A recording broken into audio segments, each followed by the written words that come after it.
Praise the lord. దేవునికి స్తోత్రం. బాగున్నారా? మరొకసారి దేవుడు ఇచ్చిన అవకాశం పెట్టి దేవునికి వందనాలు చెల్లిస్తున్నాను. ఈరోజు దేవుని వాక్యం చదువుకున్నారా? వ్యక్తిగతంగా దేవుని సన్నిధిలో ప్రార్థించారా? మరి నిన్న కార్యక్రమం వల్ల మీరు అనేక మంది స్పందించిన నిమిత్తం బట్టి దేవునికి వందనం చెల్లిస్తున్నాను.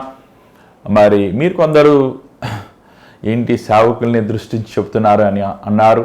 మరి సేవకుల్ని దృష్టించి నేను చెప్పలేదండి, బైబిల్ ఏముందో చెప్పాను. దేవుడు కాపరులు, యాజకులు అనే దేవుని వాక్యంలో ఉన్న వాక్యం మనం చెప్పాము. అంతేగాని ఎవరిని దృష్టించి ఎవరిని మనసులో పెట్టుకుని వాక్యాన్ని బోధించే వ్యక్తిని నేను కాదు. ఎవరికైనా సమస్య ఉంటే నేను నేరుగా ఆ వ్యక్తితో మొహమే చెప్తాను. నా గురించి తెలిసిన వారికి అది తెలుసు. అలాగా ప్రసంగంలో కానీ లేకపోతే ఒకరిని మనసులో పెట్టుకొని ఇంకొకరిని గురించి వాక్యం బోధించే వ్యక్తిని కాదు. మీరు అర్థం చేసుకోవాలి ఏంటంటే, నేను ఆయన ముందు నిలబడినప్పుడు ఆయన ప్రభు మన ద్వారంగా మాట్లాడతాడు. ఒక మీడియం అంతే, జస్ట్ ఒక స్పీకర్ బాక్స్ లాంటి వాడిని. కాబట్టి దేవుడు మనతో మాట్లాడినప్పుడు అది దేవుని మాటగా మనం తీసుకుంటే మనకు ఆశీర్వాదం, దీవెన. ఎందుకంటే నిన్న ప్రసంగంలో కూడా అనేక విషయములు దేవుడు నాతో కూడా మాట్లాడాడు. ఏదో నేను బోధించిన వాడు మాత్రమే సరైన వాడని కాదు, కానీ ప్రభువు మనతో మాట్లాడుతున్నప్పుడు ఆయన మాటను మనం తీసుకొని దాన్ని సరిదిద్దుకొని మన జీవితంని ప్రభుతో నడిచినప్పుడు మన ప్రభు సంపూర్ణమైన చిత్తం మన జీవితం నెరవేరుతుంది. మరి ఈరోజు మరొక వర్తమానం వినటానికి సిద్ధంగా ఉన్నారా? దయచేసి స్థలం ఉంచండి, కళ్ళు మూసుకోండి, ప్రార్థిద్దాం. పరిశుద్ధమైన తండ్రి, దయగల ప్రభు, ఇర్మియా గ్రంథంలో ఉన్న ప్రార్థన ధ్యానించే కృపను చూపించావు, ఇంతవరకు కొనసాగి సహాయం చేసావు. మరొకసారి మరొక దినమున నీ వాక్యాన్ని మేము ధ్యానించుచుండగా ప్రతి ఆటంకాలు తొలగించు, ప్రతి ఇక్కట్లు తొలగించు, నీ సన్నిధి మాకు దయచే. ఈ సమయాన్ని ఆశీర్వదించి ప్రభా, అపవాది పెట్టే ప్రతి కార్యంలో లైట్పరచు, కృప చూపించుమని యేసు నామములో అడుగుచున్నాం తండ్రి, ఆమేన్. మరి ఈరోజు ఇర్మియా గ్రంథం 10వ అధ్యాయం 23 నుంచి 25 వరకు మనం ఒక ప్రార్థన చూస్తున్నాం. మీ అందరికి తెలిసినట్లు ఇది బైబిల్ స్టడీ కాదు, బైబిల్లో ఉన్న ఇర్మియా చేసిన ప్రార్థనను మనం ధ్యానిస్తున్నాం. మరి ఈ ప్రార్థన మనం చూద్దాం. 23వ అధ్యాయం 10వ అధ్యాయం ఇర్మియా గ్రంథం 23 నుంచి 25 వరకు.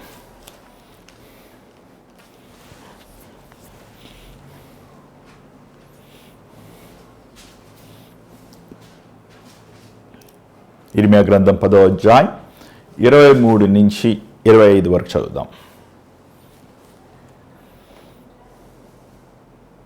యెహోవా తమ మార్గం నేర్పరచుకొనుట నరుల వశంలో లేదనియు, మనుష్యులు తమ ప్రవర్తన యందు సన్మార్గమున ప్రవర్తించుట వారి వశంలో లేదనియు నేను ఎరుగుదును. యెహోవా, నీవు నన్ను బొత్తిగా తగ్గింపుకుండునట్లు నీ కోపమును బట్టి నన్ను శిక్షింపక, నీ న్యాయ విధిని బట్టి నన్ను శిక్షింపుము.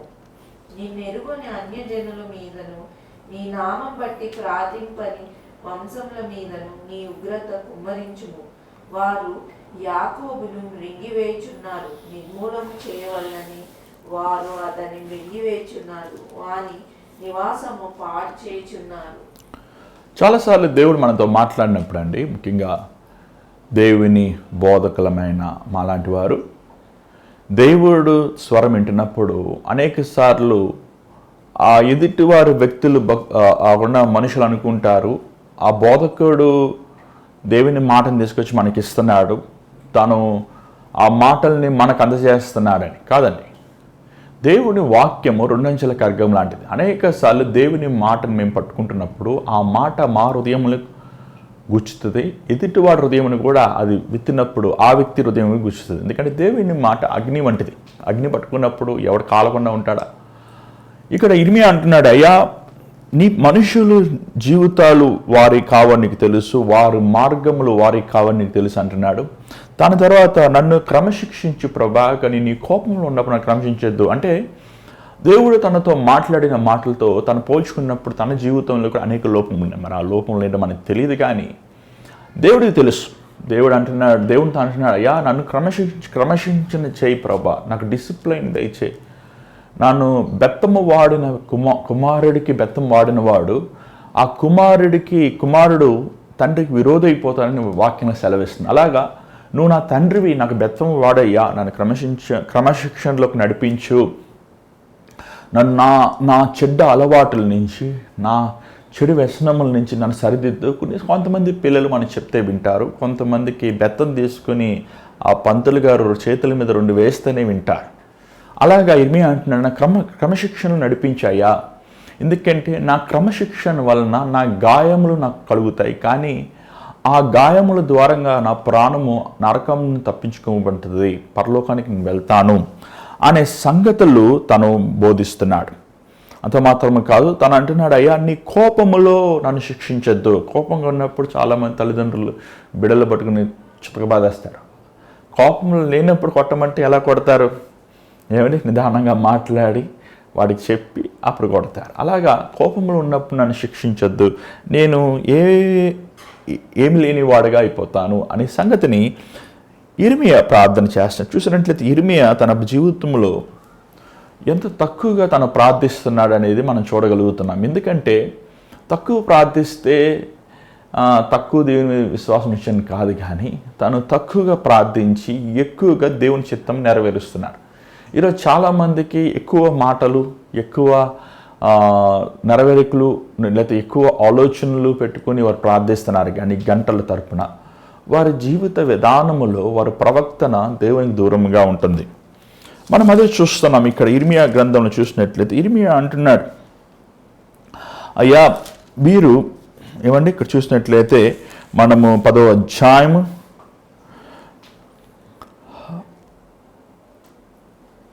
మనం 6వ వచనం నుంచి చదువుకుందామండి. యెహోవా నిన్ను పోలిన వాడెవడు లేడు, నీవు మహాత్యం గలవాడవు, నీ శౌర్యం బట్టి నీ నామము ఘనమైనదాయను. జనములకు రాజా, నీకు భయపడని వాడెవడు, జనముల జ్ఞానులందరిలోనూ వారి రాజ్యములన్నిటిలోనూ నీ వంటి వాడెవడు లేడు. ఇక్కడ ఇర్మియా ఈ మాటలు మొదటగా దేవుడు తనతో మాట్లాడినప్పుడు చెప్తలేదు, కానీ దేవునితో నడుస్తున్నప్పుడు దేవుని భారమును, దేవుని మనస్సును, దేవుని హృదయాన్ని, దేవుడి ఆలోచనలు, దేవుడి ప్రవక్తను, దేవుని గుణగుణములు తను తెలుసుకుంటున్నప్పుడు తను అంటున్నాడు, అయ్యా నీలాంటి వాడు ఎవడు లేడయ్యా, నీలాంటి పరిశుద్ధుడు, నీలాంటి పవిత్రుడు, నీలాంటి ప్రేమ కలిగిన వాడు, నీలాంటి సహనం కలిగిన వాడు, నీలాంటి ఓర్పు కలిగిన వాడు, నీలాంటి సర్వము తన ప్రజల కోసం త్యాగం చేయగలిగిన వాడు ఎవడు లేడు ప్రభువా. అంత మాత్రమే కాదు, నువ్వు గొప్పవాడు, యు ఆర్ గ్రేట్. చాలామంది మనుషులను చూసి యు ఆర్ గ్రేట్ సార్, మీరు గ్రేట్ సార్ అంటారు, కానీ నిజంగానే వాళ్ళు గ్రేటా? వాళ్ళు కూడా మట్టే కదా, వాళ్ళు ఎలా గ్రేట్ అవుతారు? కానీ దేవుని చూసి అంటున్నాడు, ప్రభా నువ్వు గొప్పవాడివి, నీ నామము సర్వశక్తిగలమైనది. This is the way in which you need to speak to God. దేవునితో మనం సంభాషిస్తున్నప్పుడు, దేవునితో మనం మాట్లాడుతున్నప్పుడు మొదటగా మనం ఎప్పుడు జ్ఞాపకం చేసుకోవాలి, ప్రభు గొప్పతనముని మనము తెలుసుకోవాలి. ప్రభు గొప్పతనము, ప్రభు శక్తిని, ప్రభువులో ఉన్న మాధుర్యాన్ని మనం తెలుసుకోవాలి. నేను అనేక సార్లు మోకరించి ప్రార్థన చేస్తున్నప్పుడు నాకు ఒక దర్శనం కనబడుతుంది. ఏంటంటే, నా ముందు పెద్ద మెట్లు అండి, పరలోకానికి వెళ్ళినంత మెట్లు, భూమి నుంచి అక్కడ పరలోకం వరకు మెట్లు వెళ్తాయి. ఆ మెట్లు పైన ప్రభువు ఆ సింహాసనం మీద కూర్చుని అక్కడ ఆయన పరిశుద్ధమైన సన్నిధి, అంతగా ఆయన ముఖం నాకు కనబడదు, కానీ ఆయన సింహాసనం కానీ ఆయన ఘనత కానీ ఎంతో దూరంలో కనబడుతుంటుంది. ఆయన ముందు నేను మోకరించి తల్ల ఉంచినట్లు, అంటే నేను ఎంత చిన్నవాడినో, నేను ఎంత సామాన్యునో, నేను ఎంత పనికిమాలినవాడినో, నేను ఎంత ఏమీ లేని వాడను అనే స్థితిని నాకు మొదటగా కళ్ళు మూసుకొని మోకరించినప్పుడు తెలిసిపోద్ది. అది ఆ దర్శనంను చూసిన వెంటనే నా గుండెలో ప్రభువు మొహం చూస్తానికి కూడా నాకు ధైర్యం ఉండదు. అనేక సార్లు నాలో ఉన్న అవిధేయతలు ఉన్నప్పుడు ఆయన మొహం, ప్రభా నీ మొహం చూసేంత ధైర్యం కూడా నాకు లేదు ప్రభా, నాలో అనేకమైన అసహ్యమైన దుర్మార్గమైన కార్యం నా హృదయంలో ఉన్నాయి ప్రభా, నన్ను శుద్ధిని చేయి ప్రభా, నన్ను పరిశుద్ధపరచు ప్రభా, నన్ను పవిత్రపరచు నాయన అని నేను దేవుని సన్నిధిలో మొరపెడుతున్నప్పుడు నాకు తెలియకుండానే దేవుని సన్నిధిని, దేవుని స్పందనని అనుభవిస్తాం. దాని తర్వాత అనేక ఎంతో సమయం ప్రార్థనలో గడుపుతామని నేను గమనించాను. నిజంగా అది చాలా మంచి అనుభవం అని నేను చెప్పగలుగుతాను. మళ్ళీ అదే అనుభవం నేను ఒక గుంపుతో ప్రార్థించినప్పుడు కానీ, లేకపోతే ఒక 10 మందితో కలిసి మనం ప్రార్థన చేద్దాం అనుకున్నప్పుడు కానీ నాకు ఆ అనుభవం వచ్చేది కాదు. ఎందుకంటే నేను దేవునితో మొరపెట్టినప్పుడు నేను దేవుడు పర్సనల్గా వ్యక్తిగతంగా ఆయనతో నేను మాట్లాడుకోవాలి, నా హృదయాన్ని పంచుకోవాలి. మనుషులతో మనం ప్రార్థన చేయాలి కాదంటలేదు, కానీ మనుషులతో మనం ప్రార్థన చేసేటప్పుడు వేరే అంశాలు ఉంటాయి, కొన్ని భారములు ఉంటాయి. కానీ దేవునితో మనం మాట్లాడినప్పుడు మన హృదయాన్ని నింపుకొని ఆయనతో మన వ్యక్తిగతమైన స్థితిని ఒప్పుకొని ఆయన దగ్గర నుంచి ఆదరణ పొందినప్పుడు మనం దాని తర్వాత ఒక గుంపులో కానీ దాని తర్వాత ఒక సమాజంలో ప్రార్థన చేస్తున్నప్పుడు ఆ ప్రార్థనకి దేవుడు ఎంతో విలువిస్తాడు.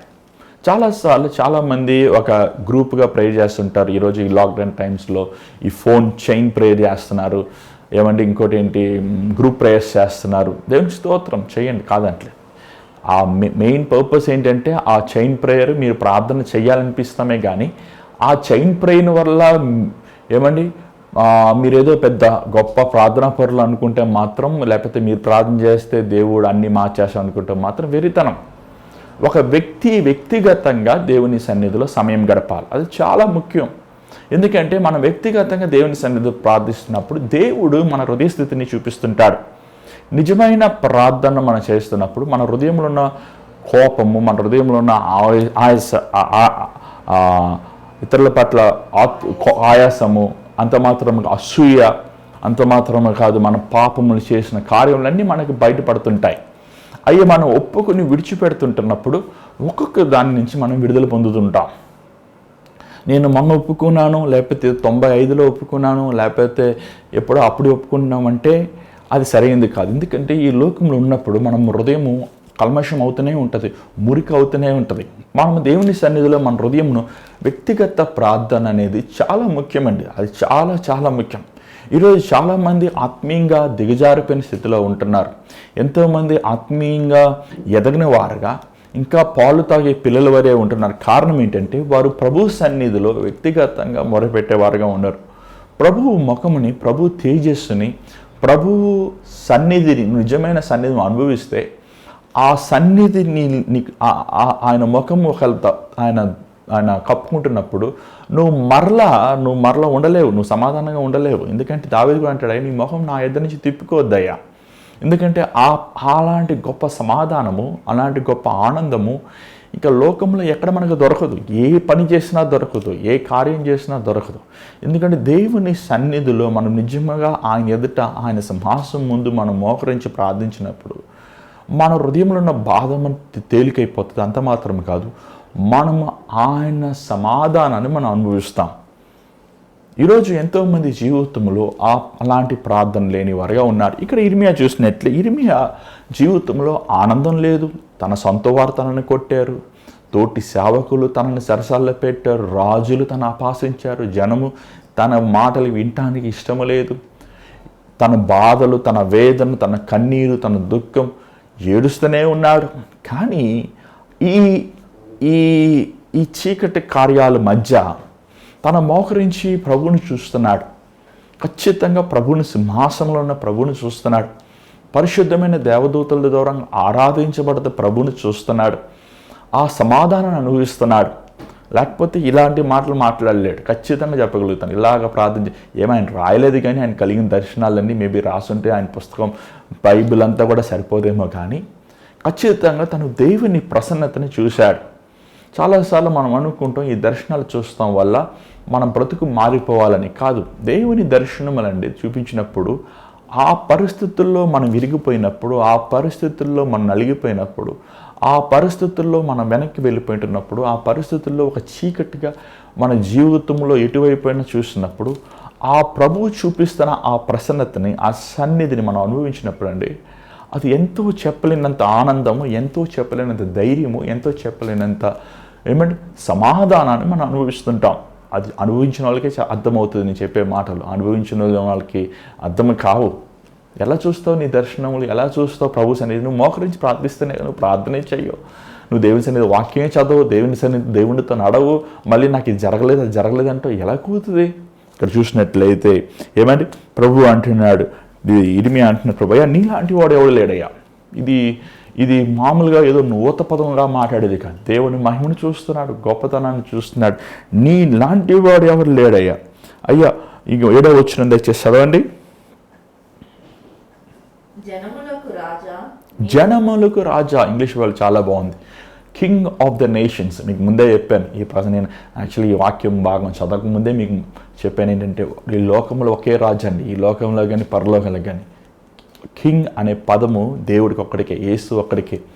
మీరు ఈ లోకంలో ఎంతోమంది మనుషులు రాజు అయినప్పటికీ వాళ్ళందరూ రాలిపోయే రాజులు, కానీ యేసు రాలని రాజు, నిరంతరం for ever and ever and ever. ఏమండి, రాజులు ప్రభులు అంటారు, కానీ నేనేమంటానంటే ఆ కింగ్ అనే పదము దేవుడికి ఒక్కడికే, యేసు ప్రభు ఒక్కడికే అది అర్థం, యోగ్యమైనది. ఆయనకు ఒక్కడికి ఫిట్ అవుతుంది, ఇంకెవరికి ఫిట్ అవ్వదు. ఇవి చూసినట్లయితే ఈయన అంటాడు, అయ్యా నువ్వు దేశములకు రాజు అయ్యా.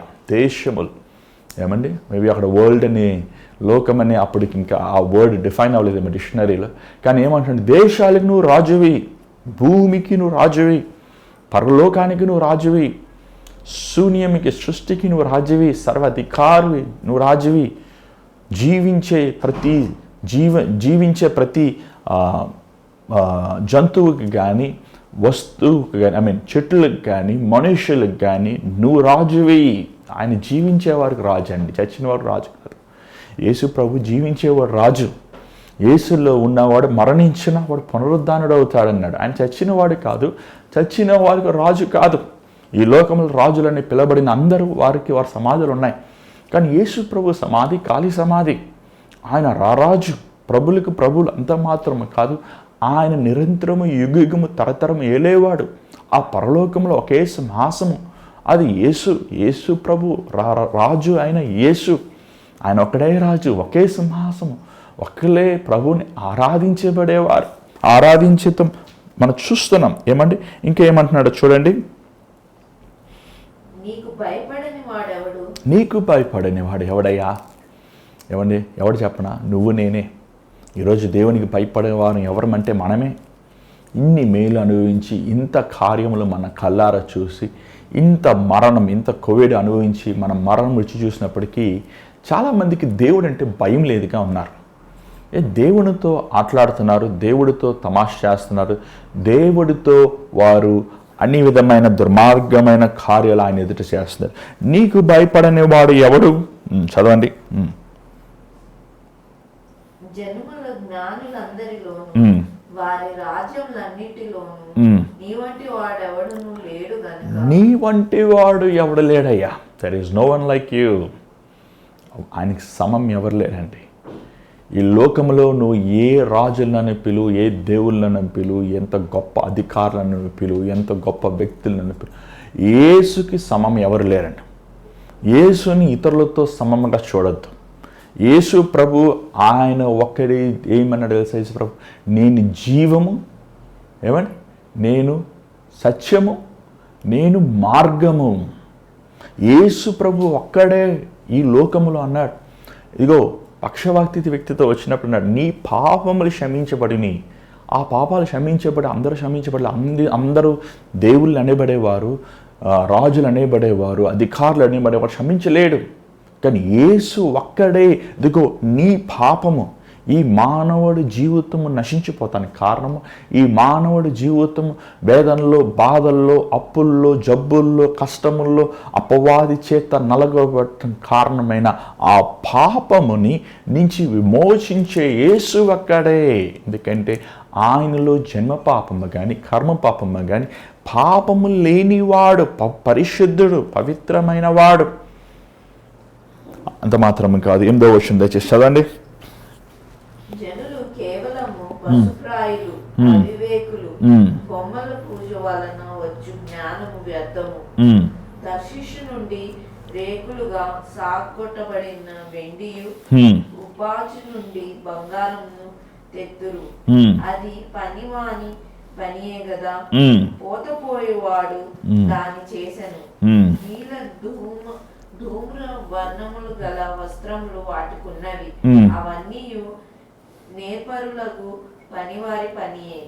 యెహోవాయే నిజమైన దేవుడు, Hmm. ఆయనే జీవం గల దేవుడు, Hmm. సదాకాలం ఆయనే రాజు. Hmm. ఆయన ఉగ్రతకు భూమి కంపించును, Hmm. జనములు ఆయన కోపము సహింపలేవు. కదండి, ఆ రోజు ఆ ఇర్మియా ఉన్న పరిస్థితుల్లో దేవుని మందిరంలోని భయంకరమైన ఆ బయల దేవతలు, అషేరియా దేవతలు, భయంకరమైన ఆ ఐగుప్తు దేవతలు అక్కడ మనం చూడగలుగుతున్నాం. అది విగ్రహారాధన నిలయంగా దేవుని మందిరములో దేవుని బొమ్మ లేదండి. ఎందుకంటే వెరీ సింపుల్, దేవుడు రూపము మనం చేసి మనము ఒక బొమ్మకి ప్రభు బొమ్మకి మనము ఆరాధించవచ్చు, కానీ దేవుని రూపముని నువ్వు ఎలాగా ఒక బొమ్మలో చిత్రంలో వేయగలవు, ఎలాగ ఫోటోలో వేయగలవు? సూర్యుని చూసారా? చెప్పండి, సూర్యుని చూసారా? లేదే. సూర్యుడిని మనం నిజంగా మన సెల్ ఫోన్ తీసుకుని ఫోటో తీయగలమా? సూర్యుడిని మనం లెన్స్లో పెట్టి తీయగలం? అసలు నువ్వు ఎంత పెద్ద కెమెరా ఉన్నవండి, నాసా వాళ్ళు ఉన్నారు, ఇవన్నీ మనకి 3D గ్రాఫిక్స్ అంటారు. అంటే అది వీళ్ళు ఏదో గ్రాఫిక్స్లో చేసినవి కానీ రియల్గా ఒక సైంటిస్టులుగా కూడా సూర్యుడిని బొమ్మని అది కరెక్ట్గా ఉన్నట్టు తీసి తీయగలరా? తీయలేరు. ఎందుకు?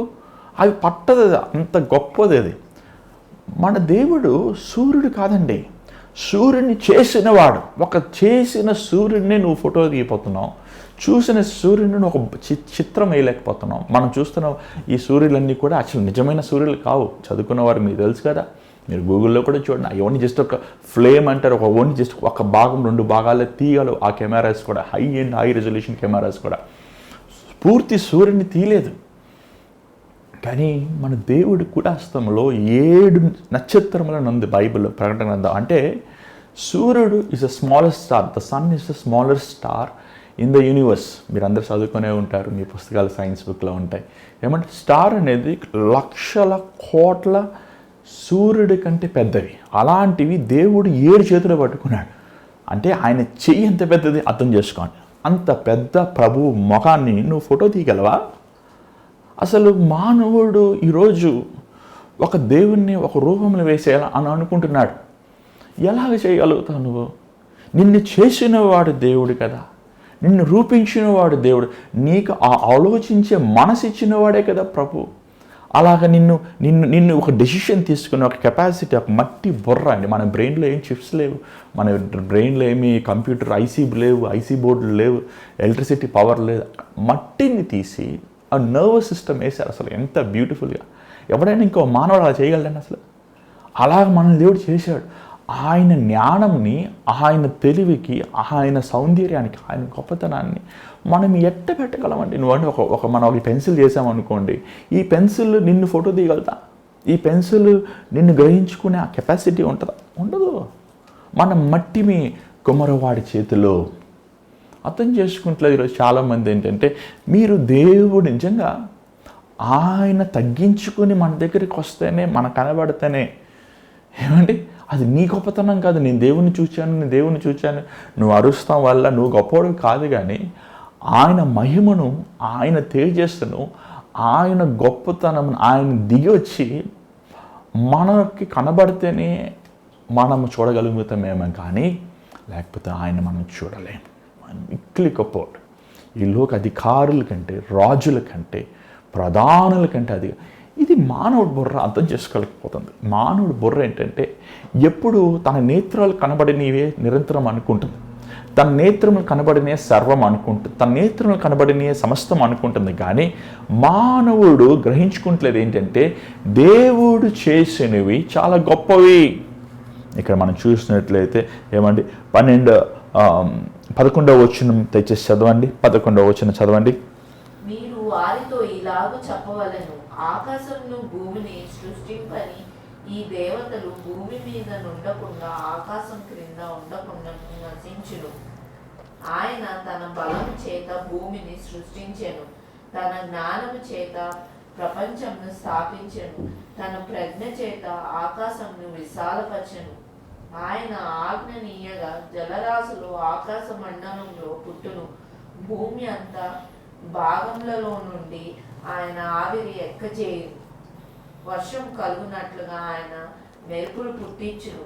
తన ధనాగారంలో నుండి గాలిని రావించును. నెయిల్ ఆర్మ్స్ట్రాంగ్ అనే ఒక గొప్ప సైంటిస్ట్ మీ అందరికి తెలుసు, is first man to land on the moon. ఏమండి, మూన్లో మొదటిసారిగా ఆయన కాలు పెట్టిన వ్యక్తి తను తిరిగి వచ్చాక ఏమని రాశాడు తెలుసా అండి? దేవుడు ఉన్నాడు, దేవుడు జీవిస్తున్నాడు. ఆ సృష్టి ఆయన చూసినప్పుడు అన్నాడు, ఇది సామాన్యంగా వచ్చింది కాదు, ఆయన మన ఊహకు అందని వాడు. అనేక పుస్తకాలు రాశాడు, ఆయన చాలా బుక్స్ రాశాడు, మీరు చదవచ్చు. ఎస్ బికమ్ ఏ చెప్పాలంటే యేసుప్రభు శిష్యుడు అయిపోయాడు తాను. మీరు హిస్టరీ చూడవచ్చు, you can Google it out. ఏమంటే అనేక మందిరంలో దేవుని గొప్పతనం గురించి చెప్పాడు, చివరికి మరణించాడు. ఏమండి, ఈరోజు మనుషుడు భూమిలో ఉన్నాడు, ఆ భూమిలో ఒక చిన్న గ్రామంలో ఉన్నాడు, లేకపోతే చిన్న ఊరిలో ఉన్నాడు, ఆ చిన్న స్థలం ఉన్నాడు. తన మనసు ఎక్కడ ఉంది, అదే ఆ 4 వీధులు, లేకపోతే ఆ 4 స్థలాలు, లేకపోతే 4 దేశాలు, అంతే. తనకు తెలుసుకున్నదే, లేకపోతే ఆ ఫోన్లో కనబడేవే రియల్ అనుకుంటున్నాడు. కానీ మైండ్ లోకం ఎంత విశాలమైనదనేది, శూన్యం ఎంత విశాలమైనదని, సృష్టి ఎంత విశాలమైనదని గ్రహించుకోలేని వాడుగా ఉన్నాడు. వాడు చదువుకునేదే గొప్ప అనుకుంటున్నాడు. అసలు నాకు అర్థం కావట్లేదు. దేవుడు చేసే ఈ సృష్టిని చూడండి, చాలామంది 12th అయ్యాక ఏమండి బయాలజీ, జువాలజీ, ఏమండి ఇంకా కెమిస్ట్రీ, ఫిజిక్స్, ఏమండి ఇంకా మెడిసిన్ ఇవన్నీ మళ్ళీ దాంట్లో స్పెషలైజేషన్ చేస్తారు. ఏమంటే మళ్ళీ దాంట్లో స్పెషలైజేషన్, డాక్టర్ అయినా మళ్ళీ డాక్టర్ అయ్యాక మళ్ళీ పోస్ట్ గ్రాడ్యుయేషన్, ఏం డాక్టర్ నువ్వు కార్డియాలజిస్ట్వా, మళ్ళీ ఏంటి నువ్వు ఏమంటే గ్యాస్ట్రాలజిస్ట్వా, ఏమి డాక్టర్ ఏంటి అనేది మనము ఏమంటే స్పెషలైజేషన్, ఆ స్పెషలైజ్ మళ్ళీ ఎక్స్పర్టీస్, మళ్ళీ దాంట్లో కోర్సెస్ ఉంటాయి. అంటే దేవుడు చేసిన ఈ సృష్టిలో నీ బతుకంతా ఒక బిట్టు చదివినా కూడా సరిపోవట్లేదు. అర్థం చేసుకుంటున్నావు ఎంత గొప్పవాడన్నది, ఎంత జ్ఞానం కలిగిన వాడని, ఎంత ప్రభు ఆయన ఎంత శక్తివంతుడని. అంటే ప్రభు ఈ సృష్టి అంతటిని ఇంకా ఇన్ని సంవత్సరాలుగా ఈ భూమి పుట్టిన దగ్గర నుంచి చదువుతున్నాం. మన దగ్గర ఎన్నెన్నో సూపర్ కంప్యూటర్స్ ఉన్నాయి, ఈవెన్ చాలా సూపర్ కంప్యూటర్స్ ఉన్నాయి. ఆ కంప్యూటర్స్ కూడా మనకు అర్థం చేసుకోలేని దేవుని జ్ఞానం ఇంకా ఎంతో ఉంది. ఇప్పుడు కూడా అంటున్నారు, ఏ కొత్త స్పీషీస్ కనిపెట్టాం, కొత్తగా ఈ మార్పులు జరుగుతున్నాయి, సైంటిస్ట్ ఆన్సర్స్ లేనివి క్వశ్చన్స్ ఎన్నో ఉన్నాయి. కానీ దేవుడి దగ్గర అన్నీ ఉన్నాయండి. దేవుడి జ్ఞానం తరతరాములు, ఈవెన్ ఈ లోకంలో చివరి వ్యక్తి జీవించినా సరే వాడు కనుగోవాల్సిన ఎన్నో ఉన్నాయి. ఆయన జ్ఞానం అంత గొప్పదండి. ఆయన అంత గొప్పవాడు. మీరు అనుకున్నంత తక్కువ వాడు కాదు, మీరు అనుకున్నంత చీప్ కాదు. ఏమంటే మన ఇంట్లో ఒక ట్యూబ్లైట్ వేసుకుంటానికే అంత కరెంటు బిల్లు వస్తుంది. సంవత్సరాలుగా తరతరాలుగా ఒక్కరోజైనా సూర్యుడు రాకుండా ఆగిపోయాడా? ఒక్కరోజైనా ఎవరైనా నాసా సైంటిస్ట్ వాళ్ళు పవర్ పంపిస్తున్నారా కరెంట్? ఏమని అసలు దేవుడు ఎంత జ్ఞానము. అసలు ఏమంటే ఒక ట్యూబ్లైట్, ఒక హారిజన్ లైట్ మనం కొనుక్కుంటేనే అది ఒక సంవత్సరం కూడా రాదు, ఎక్కువ వేడిచి పేలిపోతుంటుంది కొన్నిసార్లు. కానీ దేవుడు ఏమంటే కొన్ని లక్షల సంవత్సరాల నుంచి తగ మెరుస్తూనే ఉందండి. దానికి ఆయన జ్ఞానం అసలు ఎలాగది? ఏమంటే నువ్వు ఒక బల్బు చేస్తామే, నీకు ఎలక్ట్రిసిటీ బల్బు కనిపెడతానికి నీకు ఇంత అయింది. అర్థం చేసుకోరేంటి, మీరు గ్రహించుకోరేంటి దేవుడిని గొప్పతనం? దేవుడు ఎంత సర్వాధికారం కలిగి ఉన్నవాడు, అసలు ఎంత శక్తి కలిగినవాడు. నువ్వు అనుకున్నంత తక్కువవాడు కాదు, నువ్వు అనుకున్నంత చీపవాడు కాదు. సూర్యుడిని దేవుడు కాదండి, సూర్యుని చేసిన హస్తం అది. ప్రభువు చేశాడు. ఈ భూమిని చూసినప్పుడు రూపము లేక చీకటితో నిండి ఉండింది. అసలు ఎవడు దానికి చెప్తున్నాడు భూమికి, ఇదిగో 24 గంటలు అయిపోయింది, కరెక్ట్గా నువ్వు రా, సూర్యుడను వెళ్ళిపో, చంద్రుడను రా. అసలు ఎంత చక్కగా సిస్టమ్ రన్ అవుతుంది చూసారా? కరెక్ట్గా మనకు రైనీ సీజన్ రైన్ వస్తుంది, మాన్సూన్ మన స్టార్ట్ అయింది అంటున్నారు. ఏమంటే ఇప్పుడు తెలుసుకుంటున్నాం మనం ఎన్ని శాటిలైట్స్ వచ్చాక. కానీ దేవుడు ఈ సృష్టిని ఎంత చక్కగా చేశాడు, ఎంత చక్కగా దేవుడు ఈ భూమిని సిద్ధపరిచాడు. అసలు ఆయన జ్ఞానము కానీ ఆయన గొప్పతనం అర్థం చేసుకోరేంటి? మీరు మోకరించి ప్రార్థిస్తున్నప్పుడు మీరు ప్రార్థించేది ఏదో ఒక అల్లాటప్ప ఏమని మనిషికి కానీ, లేకపోతే వస్తువుకి కానీ, లేకపోతే వ్యక్తికి కాదు, కానీ సృష్టిని చేసిన జ్ఞానము కలిగిన గొప్ప దేవుడు ముందు మోకరిస్తున్నారు. ఆయనతో మీరు మాట్లాడుతున్నప్పుడు, ఆయనతో మీ సన్నిధి గడుపుతూ మీరు ప్రార్థిస్తున్నప్పుడు మీ మనస్సు ఎలాంటి వాటి అడగాలి? నీ దగ్గర ఉంటే అనేక సమస్యలు కాదు, ఖచ్చితంగా నీ సమస్యలు నీకు కొంటలాంటివే. కానీ నువ్వు మోకరించి ప్రభు దగ్గర ప్రార్థిస్తున్నప్పుడు ఆయన గొప్పతనాన్ని చూస్తున్నప్పుడు, ఆయన మహిమను చూస్తున్నప్పుడు అవి ఏమంటే ఒక అయస్కాంతం చూసారు, అయస్కాంతం పెద్దగా ఉంటుంది. అసలు మీరు ఈ చేపల మార్కెట్కి వెళ్తారా, చేపలు తింటారా, చేపలు తినండి మంచిది. ఏమంటే ఆ చేప అయస్కాంతం పెడతారు, ఇంత పెద్ద పెద్ద అయస్కాంతం ఏ ముందరా బాబు అనుకుంటాం. అదే ఆ రోజు సాయంకాలం సర్రని కరిగిపోతుంది. ఏంటి అరే చూస్తానికి ఇంతలా ఉంది, 2-4-5 మోస్తారు దాన్ని, ఒబ్బో అని. అలాగా నీ భారములు కూడా ప్రభు సన్నిధిలో నువ్వు మోకరించినప్పుడు, ప్రభు సన్నిధిలో నీ పోరాటంలో ఆయన ముందు పెట్టినప్పుడు, ఆయన తేజస్సు నీ మీద ప్రకాశిస్తున్నప్పుడు, అంటే దేవుడికి నీ భారాలు చెప్పవసరం లేదు. అసలు ఇది భారం ఇది అని చెప్పవసరం లేదు. ఆయన ముఖ కాంతి నీ మీద పడుతున్నప్పుడు అయస్కాంతంలో, అవి బండ లాంటి అయస్కాంతాలు ఎలాగా నీరుగా ఏమైనా కారిపోతాయో, నీ పోరాటాలు కూడా అలా కారిపోతాయి. ఇర్మియా తన జీవితంలో అది అనుభవించాడు నిజంగా. లేకపోతే సేవ చేస్తుండేవాడు కదా, అస్సలు సమస్య లేదు. తన కుటుంబంలో తనకి విరోధమే, తన ఇంటివారు తన విరోధమే, అందరూ తనని అసహించుకునేవారే, కొట్టేవారే, చెరసాల పెట్టేవారే. తను ఏందిరా బతుకు, చీచి వీధికి ఒక్క బతుకు అయిపోయింది బతుకని తన్ను తాను అసహించుకుంటున్నప్పటికీ మోకరించి ప్రభువా అంటున్నప్పుడు తను ఏడవలసిన మానేసి దేవుని స్తుతిస్తున్నాడు. తనకు తెలుసు దేవుడు నన్ను హెచ్చించబోతున్నాడు, తనకు తెలుసు దేవుడు గొప్పవాడు చేయబోతున్నాడు, తనకు తెలుసు ఏం జరగబోతుందో, తనకు తెలుసు. దేవుడు అండి అంత గొప్పవాడు అనేప్పటికీ దేవుని ప్రత్యేకత ఏంటంటే, ఈవెన్ దేవదూతలు కూడా ఆయన పరిశుద్ధమైన సన్నిధుల్లోకి వెళ్ళలేవు, కొన్ని లక్షల కిలోమీటర్ల దూరంలో ఉంటాయి. అలాంటి దేవదూతలు లేని భాగ్యం ప్రభువు మనం మోకరించి ప్రార్థిస్తున్నప్పుడు ఆయన మన మంచిగా ఉంటాడు. ఈరోజు కొన్నిసార్లు నేను ఎవరినైనా ఇంటికి వెళ్ళాను అనుకోండి, ఎవరికైనా ప్రార్థన, అన్నా మీరు వచ్చేసారా, ఓ అన్నా ఎంత సంతోషంగా ఉంది, ఓ పొగడేస్తూ ఉంటుంటారు. నాకు చాలా బాధేస్తుంది, ఎందుకు ప్రభా వీరు నన్ను పొడుగుతారు, నేను మట్టినే కదా. వీరు నిన్ను వస్తే నిన్ను పొగడరే, నిన్ను చూడరే, నిన్ను గ్రహించుకోరే, పాస్టర్లను పట్టుకుని పొగుడుతారేంటయ్యా, ఏంటి ప్రభా వీరు ఈ మనుషులు ఇలాగ అయిపోయారని నా హృదయంలో బాధపడుతుంటా. నన్ను ఎవరన్నా పొగిడితే నాకు ఇష్టం ఉండదు. ఎందుకంటే ఏమంటే నేను పనోడినే, మీరు పనోడిని చూసి నువ్వు ఎంత బాగున్నావురా, రే పనోడా నువ్వు ఎంత బాగా మాట్లాడుతున్నారా, రే ఏమంటే నేను ఆయన పనోడిని, ప్రభు పనోడిని, ఆయన నాకు కూలిస్తున్నాడు, నా పని ఏదో నేను చేస్తున్నాను, నేను వెళ్ళిపోతాను. యజమానుడు ఆయనే పెళ్లి కుమారుడు, ఆయనే మీకోసము ఆయన సిలువలో రక్తం కాచాడు. ప్రభువే నేనవునండి ప్రభు, నేను లేను, అసలు కనపడకూడదు, అసలు నన్ను మీ మనుషులు చూడకూడదని ఆశిస్తాను. ఎందుకంటే నేను పనోడిని, నేను కూలివాడని, అంతే. నా ప్రభు కోసం నేను కూలి చేస్తున్నాను అంతే. ప్రభా నాకు అన్నం పెడుతున్నాడు, నన్ను చూసుకుంటున్నాడు నా ప్రభు, ఆయన పని చేస్తున్నాను, ఆయన కోసం నేను పని చేస్తున్నాను. నాలో ప్రత్యేకత ఏమి లేదు. నన్ను అలా అడిగితే ఏ బోధకుల్లో ప్రత్యేకత లేదు. ఎందుకంటే మేమందరం పనివారమి, జత పనివారమి, పొలంలో పనిచేసే పనులు అంతే. యజమానుడు ఆయన యేసయ్య. ఆ యజమాని మీరు చూడాలి. ఈరోజు మనుషులు ఆ యజమాని చూడలేకపోతున్నారు. ఆ రోజు ఇశ్రాయేల్ ప్రజలు కూడా అదే ప్రాబ్లం, వారు ఆ యజమాన్ని చూడలేకపోతున్నారు. ఇశ్రాయేలు దేవుడైన యెహోవాని చూడలేకపోతున్నారు. ఇశ్రాయేలు దేవుడైన లోక రక్షకుడైన యేసుని చూడలేకపోతున్నారు. అందుకే వారు మనస్సు ఏమంటే స్థిరంగా లేని వారు, చంచల మనస్సుగా ఉంది. మనం చూసినట్లయితే ఏమంటే ఇక్కడ తను ఇంకా మీరు చదువుకోవచ్చు, మీరు చదువుకోవచ్చు, మీరు ఎంత బాగా చదువుకోవచ్చు. కానీ ఒక పాయింట్ నేను చెప్పి మీరు ముగిస్తాను. ఇర్మియాకు తెలిసిపోయింది, ఇంకా ఇంతటితో దేవుడు ఖచ్చితంగా వీరిని తీర్పు తీరుస్తారు, భయంకరంగా వీరు నష్టపోతారు, వీరు బబులోను వారి చేతులు నల్లగొట్టబడతారు, బబులోను వీరిని అనేక మంది చంపుతారు, అనేక మంది బానిసలుగా తీసుకెళ్ళిపోతారు. చూడండి, మనం పక్క తీర్చుకున్న మనసు ఉంటుంది కదా, నీ సొంతని, నీ కొడుకుల్ని, నీ అన్నని, తమ్ముడిని, అక్కని, చెల్లి ఎవడైనా ఏమడా అంటూ వెళ్ళి కొట్టేస్తాం. ఒక సేవకుడు కూడా అంతేనండి. ఇర్మియా ఈజ్ నాట్ అగెయిన్స్ట్ ఇజ్రాయెల్. వాళ్ళు అర్థం చేసుకుంటలేదు, ఇర్మియాని బట్టి కొట్టేస్తున్నారు. అసలు ఇర్మియా ఎవడు, తనవుడే, యూదుడే.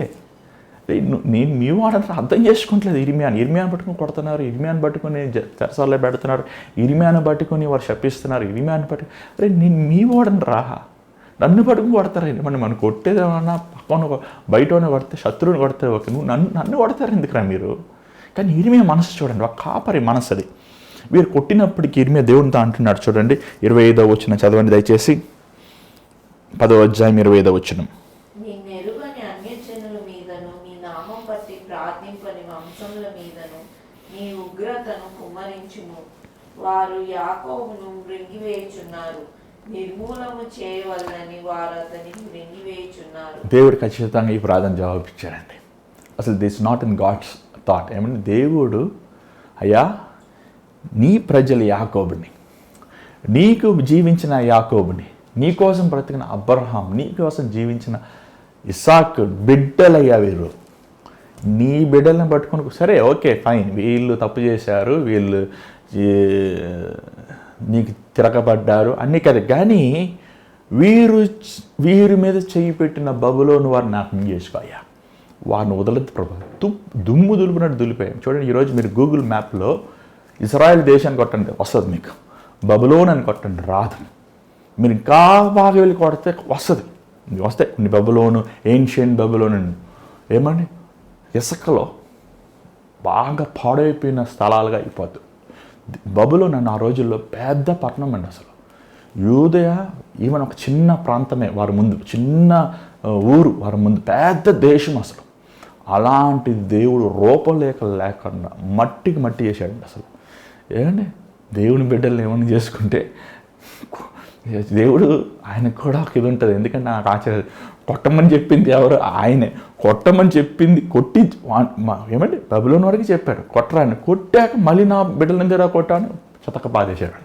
ఏమంటే దేవుని బిడ్డలను ముట్టుకుంటే, దేవుని బిడ్డల్ని, దేవుని నామం నెరిగిన వారిని, దేవుని సేవకుల్ని, దేవుని యందు ఖచ్చితంగా తప్పు చేస్తే దేవుడు కొడతాడు. కానీ ఆ కొట్టిన వాళ్ళు దేవుడు ఊరుకోడండి. అస్సలు సమస్య లేదు, అసలు సమస్య లేదు. ఇర్మియా అంటున్నాడు, అయ్యా నా ప్రజలయ్యా వారు, నా మనసు చూసారా, తను ఏదో వాక్యం చెప్పేసి నన్ను కొట్టారు, వీని తీర్చే వీని పక్క తీసుకొని కాకుండా, ప్రభా నీ ప్రజల్ని వాడు కొట్టారు చూడయ్యా, వీరిని వదిలిపెట్టద్దయ్యా, వీరిని అడ్రస్ లేకుండా చేసే ప్రభా. అడ్రస్ లేరండి, మ్యాప్లో లేదు అసలు. బబులోన్ మీరు కొట్టినా సరే, ఇరాక్ ఆ ప్రాంతంలో కొన్ని 4-5 బిల్డింగ్లు ఉంటాయి. అసలు వాళ్ళ జనాభా కానీ, ఆ వంశము కానీ, ఆ లిపి కానీ, ఆ ఏమంటే కల్చర్ కానీ లేదు అసలు. కానీ ఇస్రాయల్ దేశం ఇప్పటికీ ఉంది, మీరు వెళ్ళండి ఇస్రాయల్ దేశం, ఇప్పటికీ హీబ్రూ భాష, ఇప్పటికీ గ్రంథం, దేవుని వాక్యం ఇప్పటికీ దేవుని ఆరాధించే స్థలముగా ఉంది. దేవుడు ఊరుకోరండి. చూసారా, దేవుడు తన సేవకుడి ప్రార్థన విన్నాడు. నిజంగా ఇర్మియా లాంటి సేవకులు కావాలండి. ఎవరన్నా మనం చేస్తున్నట్టు వెంటనే మనం శపిస్తాం, లేకపోతే వాడు నాశనం అయిపోతాం, వాడు పాడైపోతాం కాదు. కానీ వాడు నిజంగా ఒక భారంతో మన వాక్యం చెప్పాలి. అయ్యా నాశనం ఉంది, నువ్వు మరణిస్తారు అని మనం వాక్యాన్ని బోధించాలి. కానీ వారు మరణించాలని మనం ఆశించకూడదు. ఒకవేళ దేవుని చిత్తం వారు మరణించాలంటే వారిని హతము చేసిన ఆ శాతాన్ని నాశనం చేయి ప్రభా, నువ్వు వాడిని బంధించు నాయనా అని ఒక సేవకుడు ప్రార్థన చేయాలి. ఇర్మియా ఆ మనస్తత్వం కలిగిన వ్యక్తి. నిజంగా చాలా విషయాలు నేను కూడా నేర్చుకుంటున్నానండి ఈ అవర్ ఆఫ్ ప్రేయర్ వల్ల. ఎందుకంటే బైబిల్ మేము చదువుతున్నప్పుడు, మళ్ళీ బైబిల్ ధ్యానిస్తున్నప్పుడు దేవుడు నిజంగా అది ఆ కనువిప్పు, ఆ గ్రహించుకునే మనస్సు దేవుడు కలిగజేస్తున్నాడు. దేవుడికి ఏం మహిమైంది, ఎంత దేవుడు మన పట్ల కృప కలిగినాడు అండి, ఎంత కనికరంగా. తన బిడ్డల్ని విడిచిపెట్టేవాడు కాదు, తను నమ్ముకునేవాడిని విడిచిపెట్టేవాడు. ఆయన ఏదైనా ప్రభు కఠినంగా మనతో మాట్లాడినప్పుడు, మన తండ్రి మనతో కఠినంగా మాట్లాడినప్పుడు, మన మేలు కోసమే కదా, ఎందుకు నా తండ్రి ఇలా మాట్లాడుతున్నాను ఆలోచిస్తే నీకు అర్థమవుతుంది. కానీ మన తండ్రి అనేకసార్లు మనతో కోపం ఉన్నప్పుడు మనము రక్షించబడాలనే కానీ, మనము మెరుగవ్వాలనే కానీ మనం నశించుకోకూడదని. కాబట్టి ఈరోజు ప్రియమైన సహోదర సహోదరి, నీ తండ్రి అయిన యేసయ్య, నీ తండ్రి అయిన ప్రభు నీ కోసం ప్రాణం పెట్టినయ్యా, నీతో కఠినంగా మాట్లాడుతున్నప్పుడు నువ్వు బాగుపడాలనే కదా, నువ్వు రక్షించబడాలనే కదా, నువ్వు సరిదిద్దబడాలనే కదా, నువ్వు సరిచేయబడాలనే కదా. ఈరోజు నీ జీవితం దేవునికి ఇస్తావా? తెచ్చిస్తాలో ఉంచండి, ప్రార్థిద్దాం. పరిశుద్ధమైన తండ్రి దగ్గర ప్రభా, నీలాంటి వాడు ఎవడు లేడు నాయనా, నీలాంటి వాడు ఎవడు ఉండడు ప్రభా. నువ్వు గొప్పవాడు అయ్యా. నీ మహిమ ముందు, నీ తేజస్సు ముందు మేము నైనా ఇసుక రేలు వంటి వారమయ్యా. అయినప్పటికీ నువ్వు మమ్మల్ని ప్రేమిస్తున్నావు, అయినప్పటికీ నాయన నీ కట్టడలు మాకు ఇస్తున్నాము. కానీ మేము గ్రహించుకునే మనసు లేని వారిగా చంచల బుద్ధితో ఉన్నామయ్యా. తండ్రి, క్షమాపణకు అడుగుతానికి కూడా అర్హత లేని స్థితిలో ఉన్నామయ్యా. మమ్మల్ని క్షమించువయ్యా. అయ్యా మా హృదయం మేము మార్చుకోగలమా? మా స్వభావం మేము సరిదిద్దుకోగలమా? నువ్వు ఒకడివే కదయ్యా మా హృదయాన్ని మార్చగలిగిన వాడు. మా పాప స్వభావం, మా రాతని జీవితాన్ని సరిచేయగలిగిన నువ్వు ఒకడివే కదా ప్రభా. కృప చూపించినైనా ఈ సమయంలోనైనా నీ బిడ్డలైన వారు ఎవరైతే వారు నీ వైపు చూసి వారి జీవితం సరి చేసుకుంటున్నారో, సరిదిద్దుకుంటున్నారు, వారితో నువ్వు మాట్లాడు. అంతవరకు నీ కృప చూపించినందుకు వందనాలు. నీ చేతి మీద మళ్ళీ రేపు కలుసుకుంటాను, సహాయం చేయమని యేసు నామములో అడుగుచున్నాము తండ్రి. ఆమేన్. మరి ఈరోజు ఈ కార్యక్రమం ద్వారా మీరు దీవించబడి ఉంటే మేలు పడుంటే మనం తెలియపరచండి. మరి ఆ స్క్రీన్ మీద కనబడుతున్న నెంబర్కి మీరు వాయిస్ మెయిల్ కానీ వాట్సాప్ కానీ చేయండి.